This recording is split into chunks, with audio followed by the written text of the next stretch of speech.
Hello students, आपका S के S E classes में स्वागत है।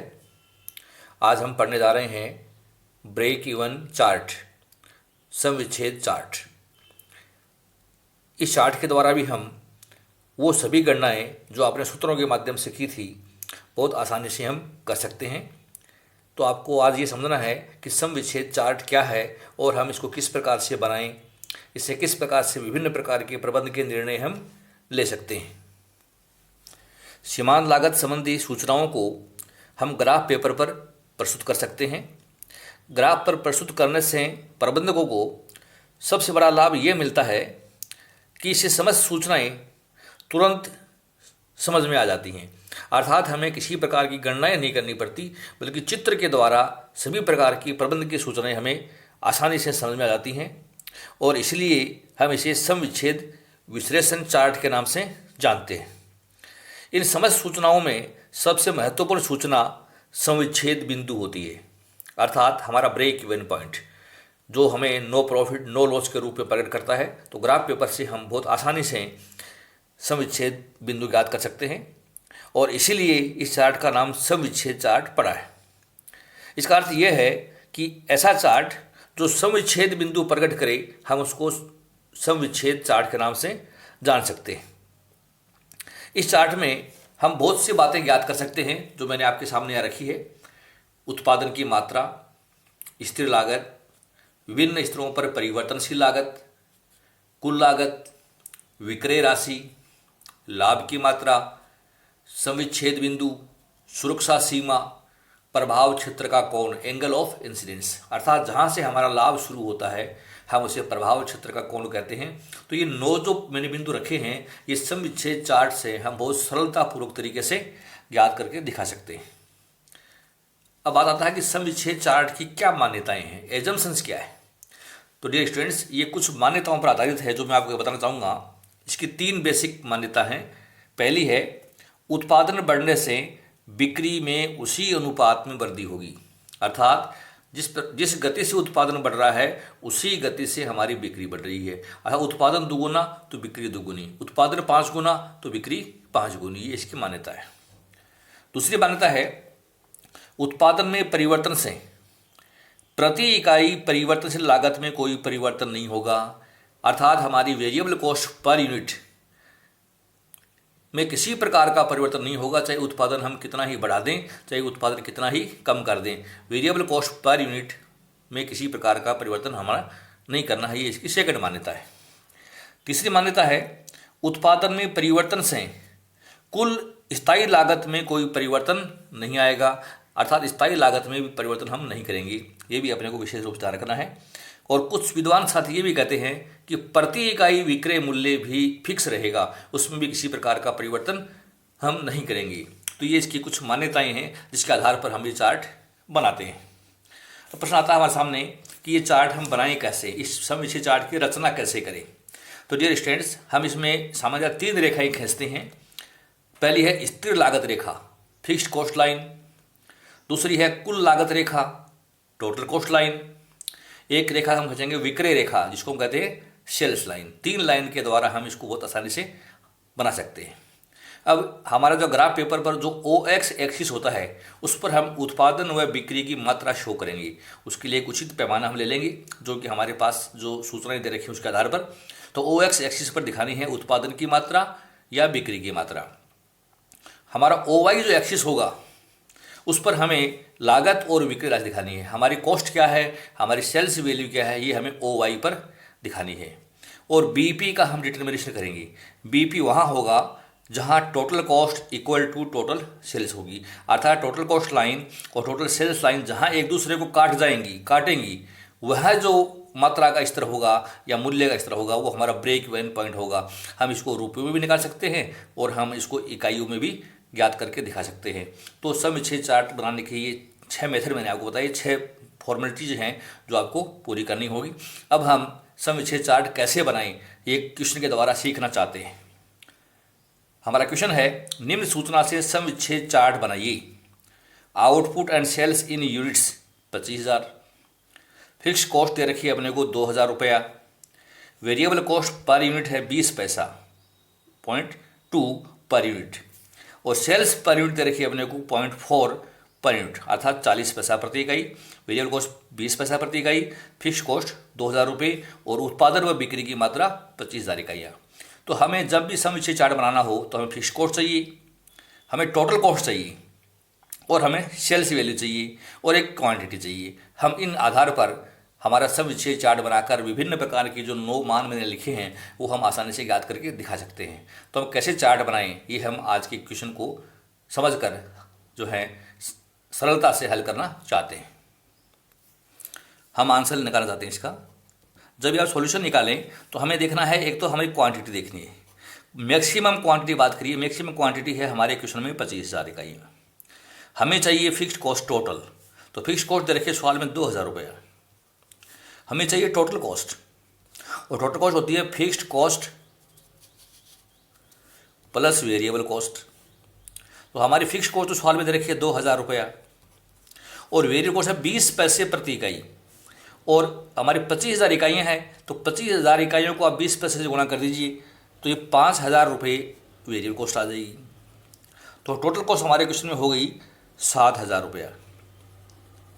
तो हमने ये भी निकाल लिया। और एक हमें चाहिए सेल्स, मैक्सिमम सेल्स क्या होगी, हमें ये सेल्स चाहिए। तो हमें बताया कि सेल्स 40 पैसे प्रति इकाई है, और 25,000 इकाई बेचेंगे, तो 25,000 इंटू 0.40, तो ये हमारी सेल्स है 10,000 रुपये। तो देखिए हमें सेल्स कुल चाहिए, कुल टोटल कॉस्ट चाहिए आपको, और फिक्स्ड कॉस्ट चाहिए। ये 3 वैल्यू निकाल लेते हैं आप, तो हम इस चार्ट को बनाते हैं। डियर स्टूडेंट्स, हमने 2 रेखाएं खींच ली हैं। ये हमारी कराएगी OX एक्सिस, और ये जो है हमारा होगा OY एक्सिस। अब हमें इस पे स्केल लेनी है। यहाँ पर आपको लिखनी है output and sales in units. ये आपको output and sales in units दिखाना है। और हमारे पास इकाइयाँ, हम देखा कि इकाइयाँ मैक्सिमम हमारे पास 25,000 हैं, तो हमें स्केल लेनी है। जिसमें मैंने मान लिया कि 1 इंच बराबर हमारी 5,000 इकाइयाँ हैं। 5,000, जैसे ये हो गया 10,000, ये हो गया 15,000, ये हो गया 20,000, और यहाँ पर आ जाएगी हमारी 25,000 यूनिट्स। तो ये तो मैंने यूनिट्स का स्केल ले लिया। और OY एक्सिस पर दिखाएंगे हमारी टोटल कॉस्ट और सेल्स। हमारी सेल्स मैक्सिमम 10,000 है, तो मैं इसको 1-1 इंच में ले रहा हूँ। अप्रोक्सीमेटली आप स्केल से माप लेना। 1 इंच में मैं जैसे दिखा रहा हूँ 2,000 रुपये, 2,000, 4,000, 6,000, 8,000 और 10,000। और यहाँ लिख दूँ मैं हमारी, ये हमारी total cost and sales value, ये OY पर हमने दिखा दी है। तो अब हमें क्या काम करना है, समझिए। ये एक्सिस ले लिया हमने, OX पर क्वांटिटी दिखा दी, OY पर हम दिखा दी है हमारी टोटल कॉस्ट और सेल्स। अब हमें 3 लाइन खींचनी है। पहली लाइन खींचनी है अपने को fixed cost line. Fixed cost 2,000 रुपये है, तो देखिए ये 0 इकाइयों पर भी ये 2,000 लगेगी, और अगर 25,000 इकाई बनाओगे तो भी ये 2,000 ही लगेगी। तो यहाँ मैंने 1 पॉइंट लगा दिया, और इनको आप स्केल से मिला दीजिए। तो हमने फिक्स्ड कॉस्ट लाइन खींच दिया। 0 इकाई बनाएंगे तो 2,000 रुपये लगेगी, और 25,000 इकाई बना के बेचेंगे तो भी फिक्स्ड कॉस्ट हमारी 2,000 रुपये लगेगी। तो ये एक तरीके से OX एक्सिस के समानांतर रेखा होती है, ये आपको विशेष रूप से ध्यान रखना है। अब सेकंड लाइन हम खींचेंगे, वो है टोटल कॉस्ट लाइन। अगर आप 0 इकाई बनाओगे तो टोटल कॉस्ट हमारी फिक्स्ड कॉस्ट के बराबर लगेगी, अर्थात 2,000 रुपये तो लगेगी टोटल कॉस्ट। और अगर आप 25,000 इकाई बनाओ तो कितनी लगेगी, तो मैंने आपको छांट के बताया था 25,000 इकाई हम बनाएंगे तो टोटल कॉस्ट हमारी आएगी 7,000 रुपये। तो आपको 25,000 इकाइयों पर 7,000 के सामने टिक लगाना है। तो जैसे ये 25,000 इकाइयाँ हैं, और 7,000 हमारा देखिए ये 6,000 है यहाँ पर, और 7,000 ये यहाँ आ रहा है। तो इसको भी आप स्केल से मिला दीजिए। तो डियर स्टूडेंट्स, हमने टोटल कॉस्ट लाइन में खींच दिए। इसकी शुरुआत वहाँ से होती है जहाँ फिक्स कॉस्ट शुरू हुई थी, और 0 इकाइयों में 2,000 और 25,000 इकाइयों पर हम बनाते हैं तो ये हमारी आएगी 7,000 रुपये। इधर से 7,000 है तो 7,000 के बराबर होगी। अब तीसरी लाइन खींच रहे हैं, वो है सेल्स लाइन। और हमारी जो सेल्स है 25,000 इकाइयों पर आपने बढ़ा है कि 10,000 रुपये, 40 पैसे के रेट से, तो 10,000। तो अगर आप 0 इकाई बेचोगे तो सेल 0 रुपये है, और 25,000 इकाई बेचोगे तो सेल 10,000 रुपये की है। तो हम 25,000 के सामने और 10,000 पर कहाँ पॉइंट आएगा, वहाँ पॉइंट लगाएंगे। तो ये हमारा जैसे पॉइंट है 10,000 का, मैंने यहाँ पॉइंट लगा दिया। तो हमने ये सेल्स लाइन खींच दी, 0 इकाइयों पर सेल 0 रुपये थी, वो 25,000 इकाई बेचने में हमारी सेल 10,000 रुपये थी। अब डियर स्टूडेंट ये देखिए कि जहाँ पर हमारी टोटल कॉस्ट लाइन और सेल्स लाइन जो काटती हैं, जैसे ये हमारा पॉइंट था, ये हमारा ब्रेक इवन पॉइंट होगा, और इस पॉइंट को आप स्केल से नीचे लाइए धीरे धीरे करके। देखिए मैंने यहाँ स्केल लगाई और स्केल से इसको मैं नीचे ला रहा हूँ ऐसे डॉट डॉट करते हुए, तो ये इकाइयों पे आ गया, अर्थात हमारा ब्रेक इवन पॉइंट 10,000 यूनिट्स पे है। और अगर हम रुपयों की बात करें तो ब्रेक इवन पॉइंट हमारा इधर रुपयों के सामने आए हम 4,000 रुपये है। देखिए हमने ये पॉइंट निकाल दिया, मैं यहाँ लिख रहा हूँ बीपी। ब्रेक इवन पॉइंट इकाइयों में 10,000 इकाई है और रुपयों में 4,000 रुपये है। अब ब्रेक इवन पॉइंट्स हैं, आगे हमारा एक जो कोण बन गया, ये कोण बना है, इसको हम कहते हैं, इस कोण को मैं लगा दूँ angle of incidence. Angle of incidence ये प्रभाव क्षेत्र का कोण है, अर्थात जैसे ही इस कोण की तरफ बढ़ेंगे हमारा ये प्रॉफिट एरिया है, तो आप बता सकते हैं it is our profit area. ये हमारा प्रॉफिट, मैं यहाँ लिख सकता हूँ प्रॉफिट एरिया। और जैसे ही ब्रेक इवन से नीचे सेल्स आएगी, ब्रेक इवन पॉइंट से नीचे, जैसे मैं इसको अब अलग अलग कलर में शो कर रहा हूँ आपको, ये सेल्स अगर हमारी नीचे आ जाती है तो ये लॉस एरिया कहलाएगा। हम इसको कहेंगे लॉस एरिया। तो ब्रेक इवन पॉइंट से ऊपर सेल्स आएगी तो प्रॉफिट एरिया, नीचे सेल्स आएगी तो लॉस एरिया। अब हम हर पॉइंट निकाल सकते हैं। जैसे आप जब पूछे उत्पादन की मात्रा, तो अलग अलग उत्पादन मात्रा हमने शो कर रखी है। 5,000 इकाइयों पर हमें पता है कि यहाँ लॉस है, 10,000 पर नो प्रॉफिट नो लॉस है, 15,000 पर हमें प्रॉफिट होगा। अब 15,000 इकाइयों के बीच कितना प्रॉफिट होगा, तो आप यहाँ जाइए इसके सामने और ये दूरी निकाल लीजिए। इन दोनों लाइनों के बीच का जो डिफरेंस है वो हमारा प्रॉफिट शो करेगा। 20,000 इकाइयों पर अगर बात करें तो यहाँ से यहाँ तक का डिफरेंस है वो हमारा प्रॉफिट शो करेगा। तो हम उत्पादन मात्रा निकाल सकते हैं, हम स्थिर लागत निकाल सकते हैं, विभिन्न स्तरों पर वेरिएबल कॉस्ट बता सकते हैं। यहाँ पे वेरिएबल कॉस्ट क्या होगी, कुल लागत आप निकाल सकते हो हर लेवल की। जैसे 15,000 इकाई कुल लागत क्या होगी, तो 15,000 पर आप जाएँ तो यहाँ जाओ, ये कॉस्ट ये शो कर देगी। 25,000 की कुल लागत क्या होगी, आप इधर आ जाइए तो इस प्रकार से निकाल सकते हैं। कुल लागत आप निकाल सकते हैं, हर लेवल की सेल्स निकाल सकते हैं। जाकर 16,000 इकाइयों पर बताइए सेल्स क्या होगी, तो 16,000 से आप सेल्स लाइन तक कर लीजिए और इधर से आप मिला लीजिए तो हमारी सेल्स लाइन आ जाएगी। तो ब्रेक इवन पॉइंट के द्वारा हम ये सभी पॉइंट्स जो है निकाल सकते हैं। हम इसमें सुरक्षा सीमा निकाल सकते हैं। जैसे हमारा ब्रेक इवन पॉइंट 4,000 रुपये है और हमारी कंपनी की सेल्स है 10,000 रुपया, तो ये जो डिफरेंस है यहाँ से यहाँ तक का, ये डिफरेंस हमारी MS है, margin of safety in rupees है। और अगर हम यहाँ बात करें 10,000 इकाइयों से 25,000 के बीच में, ये हमारी margin of safety in units है। तो हम सुरक्षा सीमा भी निकाल सकते हैं। सो डियर स्टूडेंट्स, आप सम विच्छेद चार्ट के द्वारा सभी प्रकार की गणनाएं जो आपने सूत्रों में पढ़ी थी वो आसानी से हम हल करके दिखा सकते हैं।